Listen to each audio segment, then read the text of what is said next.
নমস্কার বন্ধুরা, আমার রান্নাঘরে আপনাদের সবাইকে স্বাগত। আজ আমার রান্নাঘরে বানানো হচ্ছে কোন মাছ বলুন তো? আমার খুব পছন্দের মাছ, কাঁটা থাকে না, সেটা হলো আড় মাছ। আমার জানেন কাঁটার ভয়ে আমি মাছ খেতে ভয় পাই, জানেন। দু হাতে কাঁটা ছাড়াতে হয়, ছোটোর থেকেই কাঁটাওয়ালা মাছ দু হাতে ছাড়াই। সে যাই হোক, আমার শ্বশুর ঘরে দেখে বলতো, এই মা বউ দু হাতে মাছ বাছে, কি করব বলুন। তো সেই জন্য বানানো হচ্ছে আড় মাছ। আমার পছন্দের মাছ, কাঁটা কম। আড় মাছ, ভেটকি মাছ, ভোলা মাছ, এগুলো বেশ ভাল লাগে। তো চলুন কীরকম করে বানিয়েছি সেটাই দেখাবো। আজ বন্ধুরা সাংঘাতিক গরম, সাংঘাতিক গরম। তো সেই জন্যে হালকা পাতলা ঝোল বানাবো, বেশি তড়ক ভড়ক রান্না করব না। তো চলুন রান্নাটা শুরু করি। বন্ধুরা এইখানে নিয়ে নিয়েছি আড় মাছ, আর আছে 7 পিসের মতন। আর নিয়ে নিলাম নুন আর হলুদ, আর দিয়ে দেবো অল্প কাশ্মীরি লঙ্কা গুঁড়ো, তাহলে যখন ভাজা হবে না মাছগুলো দেখতে খুব সুন্দর লাল লাল হয়। যেহেতু আড় মাছ একটু ফাটে, সেই জন্য দিয়ে দিলাম একটু উপর থেকে সরষার তেল। যতই সরষার তেল দাও যাই দাও, যে ফাটারকে সে ফাটেই। তো যাই হোক, একটু দিয়ে দিলাম। এগুলো ভালো করে নুন হলুদগুলো লঙ্কাগুলো ভালো করে মাখিয়ে নিলাম। আর এরপরে এগুলো ভেজে নেব। আর কি কি মশলা নিয়েছি সেটাই একবার আপনাদের দেখিয়ে দিই। তো মশলা নিয়েছি এখানে জিরে, আদা আর ধনে আছে, আর এইদিকে আছে রসুন, আদা। এইদিকে ধনে আর জিরে আছে, আর এইদিকে রসুন আর আদা আছে। আর এইখানে পেঁয়াজ আছে, পেঁয়াজটা আমি একটু পেস্ট করে নেব। আর এইখানে কেটে নিয়েছি আলু। আলুটা আপনাদের পছন্দ মতন দেবেন। এখানে আমি নিয়ে নিয়েছি আলু 2খানা, মিডিয়াম সাইজের আলু। আর নিয়ে নিয়েছি টমেটো। টমেটোটাও আমি একটু কেটে নিলাম, টমেটোর পিস পিস করে কেটে নিলাম। এখানে কড়াইয়ের মধ্যে তেল দিয়ে দিয়েছি, আর তেলের উপরে দিয়ে দিলাম একটু নুন। কড়াইয়ের গায়ে গায়ে নুন দিয়ে দিলাম, তাহলে কি হবে, মাছগুলো সেটেও যাবে না, আর নুন দিলে কিন্তু খুব একটা ফাটে না। তো দেখুন খুব একটা আমার মাছগুলো কিন্তু ফাটেনি। আর মাছগুলো ভাজা হয়ে গেছে, এরপরে উল্টে দিলাম, প্রত্যেকটাই উল্টে দিয়েছি। আর মাছগুলো আমার ভাজা হয়ে গেছে, এরপরে নামিয়ে নেব। কি সুন্দর দেখতে লাগছে দেখুন। এই মাছ ভাজা খেতেও কিন্তু বেশ ভালো লাগে। ডাল ভাত আর একটা করে মাছ ভাজা হলেই কিন্তু বাজিমাত। আমি একটা প্লেট নিয়ে নিলাম, আর প্লেটের মধ্যে মাছগুলো রেখে দিলাম। 4 পিস মাছ ভাজা হয়েছিল, আর বাকি 3 পিস আছে, সেই 3 পিস মাছ আমি এর মধ্যে দিয়ে দিলাম। আর যে পেঁয়াজটা রেখেছিলাম সেই পেঁয়াজটাও আমি একটু পেস্ট করে নেব। এদিকে পেঁয়াজটা একটু পেস্ট করে নিই। আর এই মাছগুলো যে দিয়েছিলাম সেগুলোও আমার ভাজা হয়ে গেছে। মাছগুলো এরপরে আমি নামিয়ে নেব। খুব বেশি করে হার্ড করে মাছগুলো ভাজিনি। খুব বেশি হার্ড করে যদি ভাজা হয় তাহলে তরকারির মধ্যে টেস্ট পাওয়া যায় না। দিয়ে দিলাম জিরে ফোড়ন, আর আলু আর টমেটো কেটে রেখেছিলাম সেটাও দিয়ে দিলাম। এরপরে এর মধ্যে দিয়ে দেবো নুন। নুন আমি কড়াইয়ের মধ্যেই দেওয়া আছে, সেই জন্য নুন খুব বেশি করে দিলাম না। কেন কি এই রান্নাটায় আমি খুব তেল কম মশলা দিয়েই রান্না করছি, যেহেতু গরমের দিন কম তেল মশলা খেলে দেখবেন আপনার শরীরটাও ভালো লাগবে।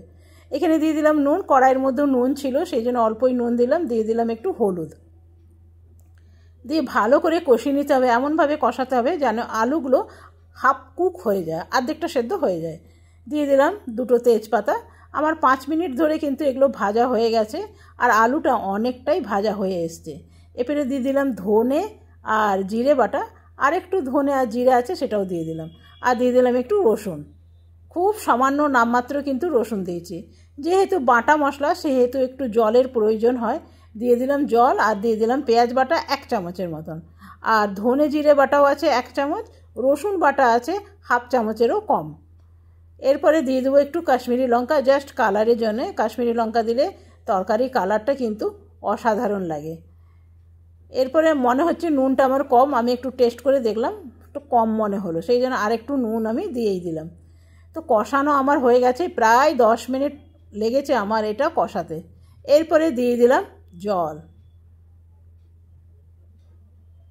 ব্যাস। জল দিয়ে এরপরে দিয়ে দেবো কভার। কিছুক্ষণ পর ফিরে এলাম, তো দেখি আলুগুলো সেদ্ধ হয়েছে কিনা। তো দেখলাম আলুগুলো একদম সেদ্ধ হয়ে গেছে। আলুগুলো অল্প অল্প কাটাচ্ছে মানে সেদ্ধ হয়ে গেছে। মাছগুলো দেবার পর বাকিটা পুরোটাই হয়ে যাবে। এরপরে আমি মাছগুলো দিয়ে দেবো, ব্যাস। আর যতগুলো মাছ আছে সবগুলো দিয়ে দেবো। আর মাছের সাথে কমপক্ষে আপনাকে 5 মিনিট একটু ফোটাতে হবে, তাহলে এই তরকারিটাই কিন্তু খেতে টেস্ট লাগবে। এখানে দিয়ে দিলাম একটা কাঁচা লঙ্কা। তবে বন্ধুরা আমার কাছে ধনেপাতা নেই, ধনেপাতা থাকলে ভীষণ ভালো হতো, তাহলে তরকারিটা দেখতেও ভালো লাগতো আর খেতেও ভালো লাগতো। এটা প্রায় 5 মিনিট ধরে আমার ফোটানো হয়ে গেছে। এরপরে একটু স্ট্যান্ডিং টাইম দিয়ে দেবো আরও 5 মিনিটের জন্যে, তাহলে কিন্তু খেতে আরও ভালো হবে। তো 5 মিনিট পর ফিরে এলাম। তো দেখুন বন্ধুরা, আমার রান্নাটা কিন্তু একদম রেডি হয়ে গেছে আর খেতেও কিন্তু অতটাই ভালো হয়েছে। আপনাদের কাছে কেমন লাগলো অবশ্যই জানাবেন। আজকে আমার বাড়িতে এই শুধু আড় মাছের তরকারি আর ভাত, আর কিচ্ছু করিনি। কেন কি যা গরম পড়েছে না, বেশি রান্না করতেও ভালোও লাগে না আর খেতেও ভালো লাগে না।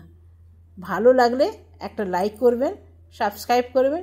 খুব সহজভাবে আমি এই রান্নাটা দেখেছি, যাতে সবাই করতে পারে সবাই, আর খেয়েও যেন ভালো লাগে সেই রকমই করেছি।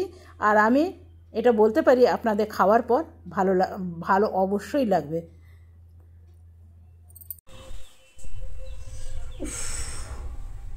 এই একটা রান্না করতে ঘেমে যায় মানুষ। তো রান্নাটা কীরকম লাগলো আপনাদের কাছে অবশ্যই জানাবেন। যদি ভালো লাগে, তাহলে একটা লাইক করবেন, সাবস্ক্রাইব করে আমার পাশে থাকবেন, আর বেল বাটন অবশ্যই প্রেস করবেন। তাহলে আমি বেল বাটন যদি প্রেস করেন তাহলে আমি দরজায় কড়া নাড়ব, আর আপনি বেল বাটন যদি প্রেস করেন আমি আপনার ঘরে ঢুকে যাব, আপনি ভিডিও দেখে নেবেন। তো চলুন বন্ধুরা, সত্যি একটু ইয়ার্কি করলাম, আর কিছু না। ভীষণ গরম লাগছে। কালকে আসবো নতুন ভিডিও নিয়ে। আপনারা সকলে ভালো থাকবেন, সুস্থ থাকবেন। Thank you, bye bye. অতিরিক্ত গরম রান্না করা যাচ্ছে না, যাই বলুন। আজকে একটা তরকারি, ডাল ভাত, আর মাছের তরকারি আর ভাত, আর কিচ্ছু না।